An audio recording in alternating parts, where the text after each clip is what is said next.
What's good, everybody? Gotta kind of make this quick because my class is about to start. So basically, I'm just gonna be showing you the skills you gotta do for getting your CDL during the test and the inspection that you have to do down to the detail. Yeah, so that's what I'm gonna be showing you in the next clips. Yeah, let's do it. All right, so the first skill I'm gonna show you guys is basically the video is 1 and 2 combined. So you're gonna start here. This is gonna be at the DMV. You're gonna start here, and you're gonna go all the way past this, and this is how you're gonna end up. And then they're gonna tell you to go back, and then you're gonna go past this, and you're gonna go all the way outside of the boxes right here. And that's the video I'm gonna show you now.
And now the second skill,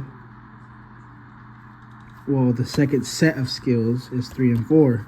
So you're gonna start right here from where you just finished up there, and then you're gonna come all the way out, and you gotta straighten out right here, and you can't go past these cones.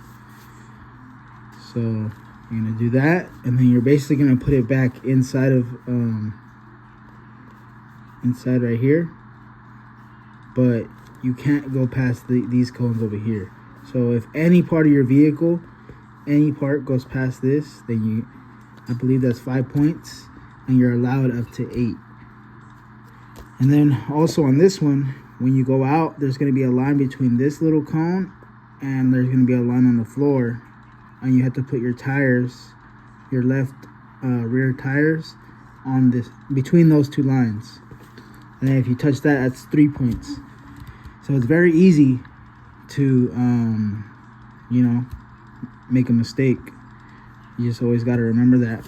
Whenever you're going back, you get, I believe 2, you can get out twice, and you have 2 pull-ups. So you can pull up twice. But like, let's say if I went right here, they only allow you to go a certain amount of cones. They only allow you to pull up to like a certain cone before they stop you. So you just got to keep that in mind, and that's what I'm gonna show you next.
you want it.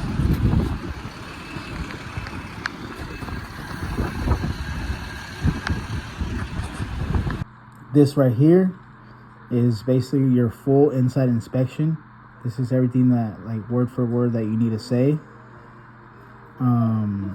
It seems like a lot, but you'll eventually get it down the more repetitions you do.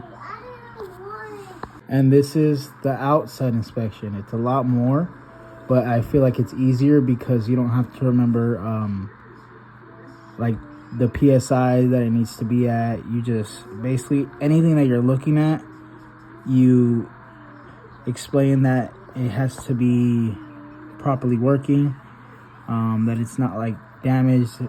Just read over this, screenshot it, and that's basically what I'm gonna be showing you is my instructor doing the inside and the outside inspection, and you'll basically say it word for word. So yeah. This I just gotta add my own little words to make it a complete sentence, pretty much. So now we're gonna start with the inside inspection. We're gonna begin with the air brake check. First, we're gonna go outside and chock the wheels.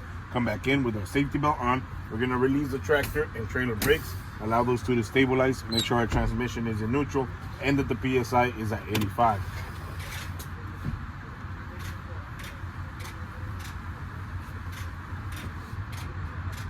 My PSI is a little high right now, so I'm gonna go ahead and bring it down.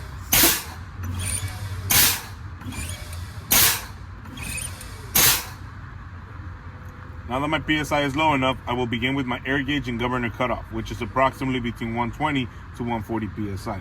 For this, I will turn on the vehicle, raise it to its governor cutoff, which is when the needle stops moving in the primary gauge, and I will identify when done. Looking at the air gauge, I'm going to speed up the process by accelerating no more than 1500 RPM.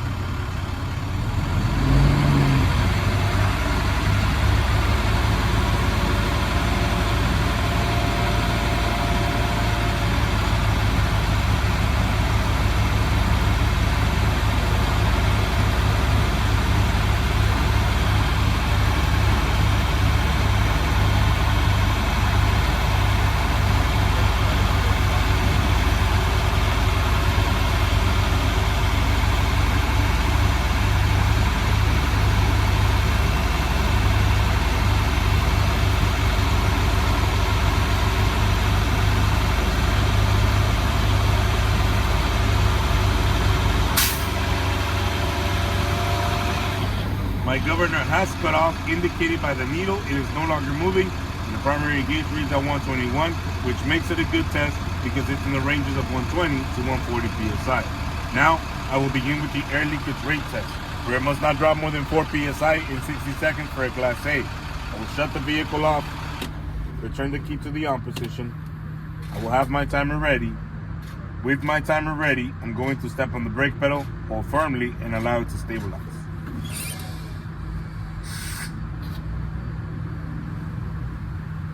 My primary gauge has stabilized at 105 PSI. My minute starts now. 10, 20, 30, 40, 50, 60. My minute is up. My primary gauge now reads at 104 PSI, meaning that I lost 1 PSI, which makes it a good test because I did not lose more than 4 PSI within the minute. Now I will release the brake. My next test will be the lower warning device, which must activate no lower than 55 PSI. I will lower the pressure slowly by pumping the brake pedal until I can hear an alarm, see a light, or both.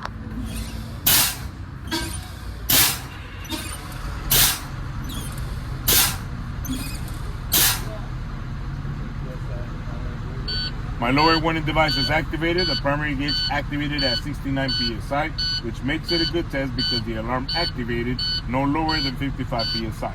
Now, I will continue with the emergency brake test, which must activate between 20 to 45 PSI. I will continue to lower the pressure slowly by pumping the brake pedal so both my tractor and trailer brakes activate.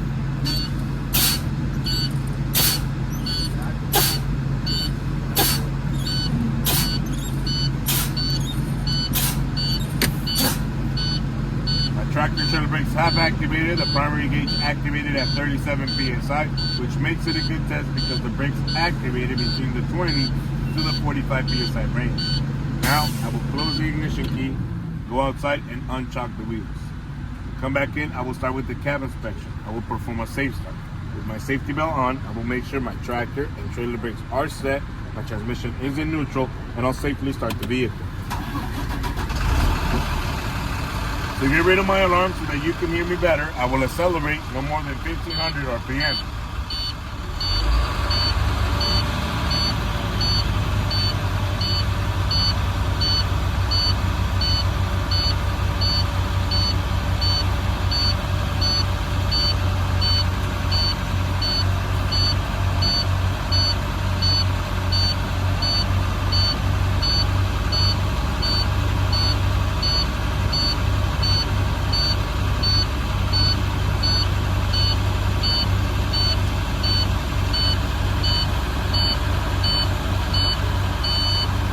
The alarm went away. I will now begin with the light indicators. The ABS light and DPF light both came on and they went away. The turn signal right, turn signal left, the four-way flashers, the headlights, and the high beams, all of my light indicators must work. My heater and my defroster must work. The horns, both electric and air horns, must work. The mirrors must be clean and adjusted properly from the inside.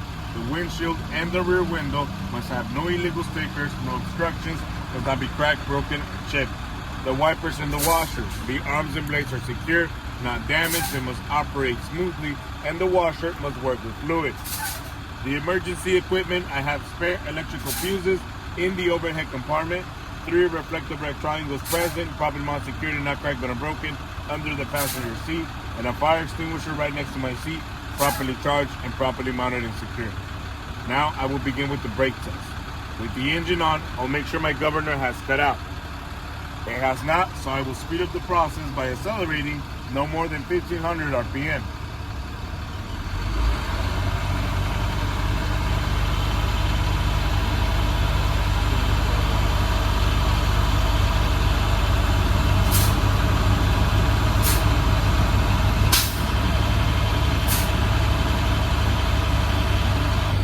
My governor has cut off, indicated by the needle. It is no longer moving, and it is in between the ranges of 120 to 140 PSI.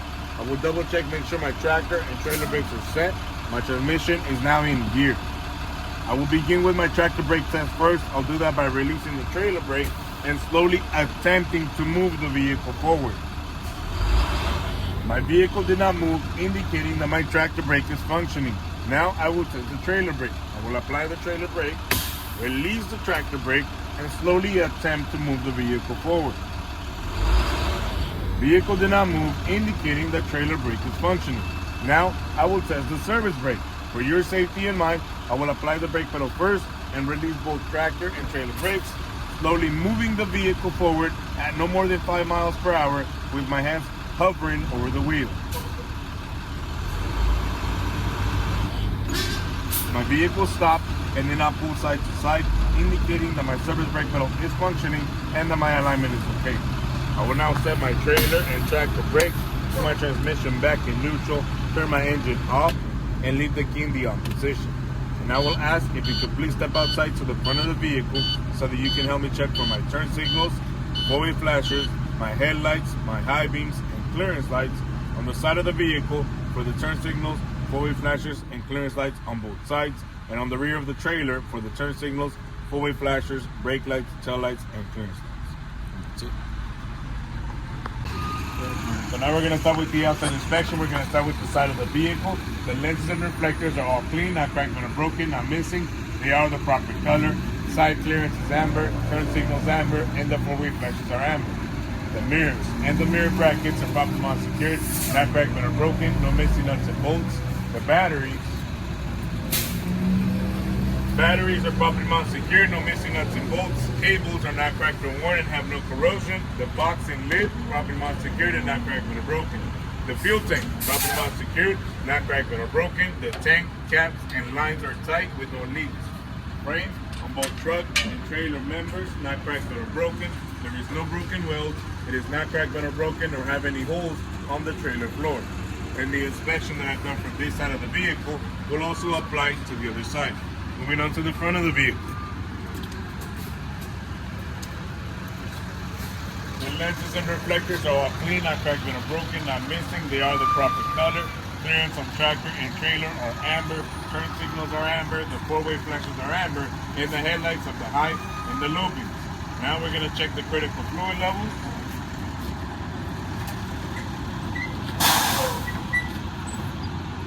We're going to start with the oil level. The oil level must be above the fill mark within the operating range. I will check with the engine knob. I will pull out the dipstick, wipe it, insert it back in, take the dipstick out, check the fluid level, and if I need to add fluid, I would add it through the top of the dipstick right here. The coolant level must be at the proper level through the side glass or the radiator cap. I will check with the engine knob. I will check with the engine code because it is a pressurized system. The power steering fluid must be above the fill mark within the operating range. I will pull out the dipstick, wipe it, insert it back in, take the dipstick out, check the fluid level. And if I need to add fluid, I will add it to the top of the reservoir right here. Fluids and air leaks. I'm looking for dripping fluid or puddles on the ground coming from the engine or the transmission. I'm listening for air leaks. I'm checking hoses are well attached to both ends with no friction bulges or cuts and no leaks. Moving on to the steering. The steering box and its hoses. The steering box is properly secured, not cracked when broken. It is not leaking or missing any nuts and bolts. The hoses are well attached to both ends with no friction bulges or cuts and no leaks. Steering linkage consists of the steering column, the pitman arms, the drag link, and the tie rod. All of them are properly secured and not cracked or broken. The joints and sockets are not worn or loose. No missing nuts and bolts. No missing cotter pins. Moving on to the steering axle and axle components. The tire depth at the front is 4/32 minimum, and recaps are not allowed. For the rear and the trailer, the tread depth is 2/32 minimum. Recaps are allowed. The tread depth for all my tires, I will check with the tread depth gauge. The condition for all my tires must be evenly worn with no abrasions, bulges, or cuts to the tread or the sidewalls. For the rear and the trailer, there is no mismatched diameter on the dual wheels. The inflation for all my tires, I will check with the tire gauge. The valve caps and stems are easily accessible, not missing, and they are not cracked or broken. Rims are all properly secured, not cracked or broken. They have no welding repairs and no rust, and I will inspect all holes for outer roundness. My lug nuts are all present, not cracked or distorted. They have no sign of looseness such as rust or shiny threads, and no broken studs. Moving on to the springs, airbags, and shocks. The vehicle must be sitting level from front to rear and side to side.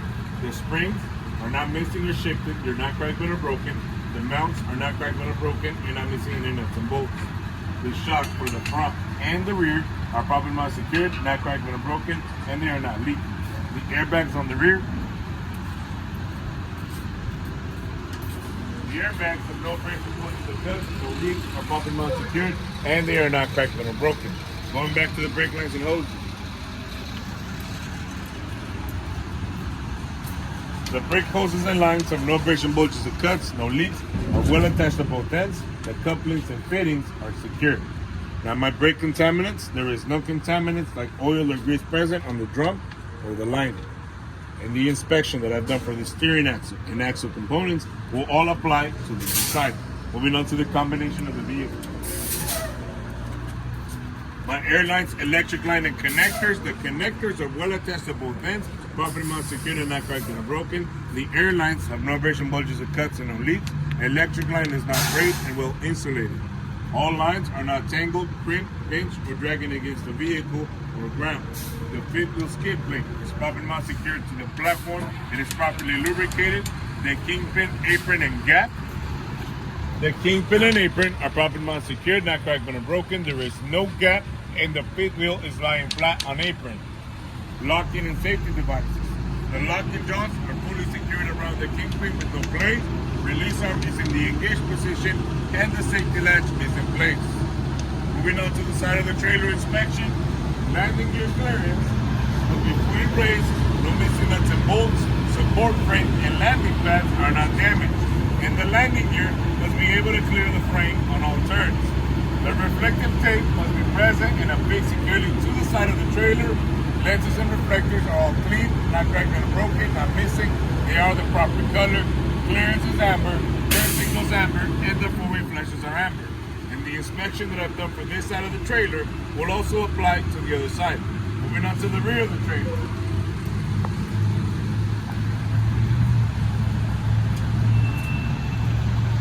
The reflective tape must be present and affixed securely to the rear of the trailer.